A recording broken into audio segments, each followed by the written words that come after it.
For whatever reason, YouTubers have a history of advertising for scammy services like Honey or ones with overblown claims like VPNs. But I've seen a new set of services being advertised that has yet to be exposed. Welcome to Survive This Economy. Today's topic is financial aggregation services. My name is Nick, and I am not a financial advisor, and this is not financial advice. I did, however, start my life with no financial assistance and now have a PhD, my own company, and a savings account greater than most retirees by ethically finessing the system that tries to hold us down. For legal reasons, I'd like to say all of the information contained in this video is personal speculation from the information that I've seen. It should not be used to inform your purchase decisions. The most popular financial aggregation services I've found are Rocket Money, Monarch Money, and Mint, which is now owned by Intuit. I'll get into that debacle later. Some of these services have absolutely insane claims like never worry about money again. Let's dig into what these services actually offer.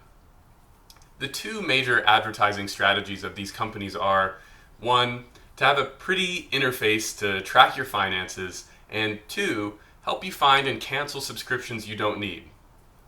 And they do this by offering you a subscription you don't need. Look, if this was everything that the company was doing, I would say maybe there's a small niche of people that would benefit from seeing all of their money laid out in one place. But I would argue that this is just another subscription you don't need. It's really not that much more effort to track your money manually with Excel or Google Sheets. I think doing it manually also gives you more of an intimate feel of where your money's going. Besides, if you're already at the point of not knowing what you're subscribed to, I don't think putting it all in one place is going to help that much. The first issue is that they have all of your banking logins. From my investigation, I really don't think that this is a huge issue, at least relatively. Like, there's infrastructure in place for you to securely log into your bank or third-party sites. These companies claim pretty strong encryption. Personally, I don't think these apps, at least the major ones, are much less secure than your Chase or Bank of America apps. My major concern is what they do with your financial transaction information.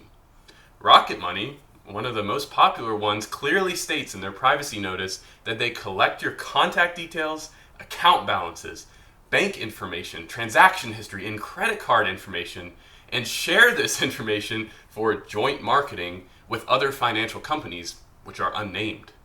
If you've used any modern banking app, you might be used to seeing advertisements next to your banking information. And I'm already not a huge fan of banks doing this, but imagine paying another company to look at all of your transactions. These companies are also much more likely to be acquired by even larger, more evil corporations like Intuit's acquisition of Mint. Now, Intuit, a major tax services company, has access to millions of users' transactions from the formerly very popular Mint Money app.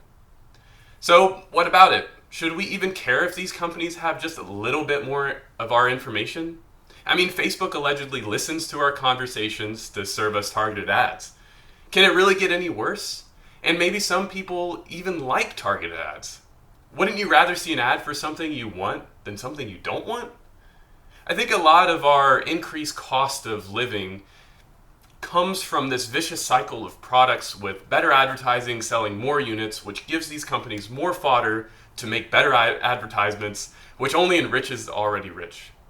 If Coke costs $2 a can and Great Value Cola costs 50 cents a can, I don't think it's a crazy logical jump to say 3/4 of Coke's revenue is just from good advertising.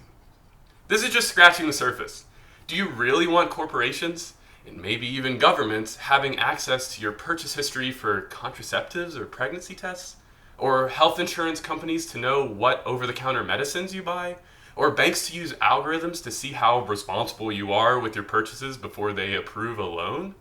What if a corporation decides to serve sports betting ads to people with a history of gambling addiction? Could a child custody battle be won with evidence of erroneously deemed irresponsible purchases? Who decides what transaction history is okay or not? Cannabis is federally illegal, but legal within states. Abortion is legal in some states and not others. I think we need to be protective with all of our personal information as much as we can. As for me, I will not be paying money and my personal data just for a pretty user interface. Thank you for watching, and remember that empathy for your fellow man should always come before your finances.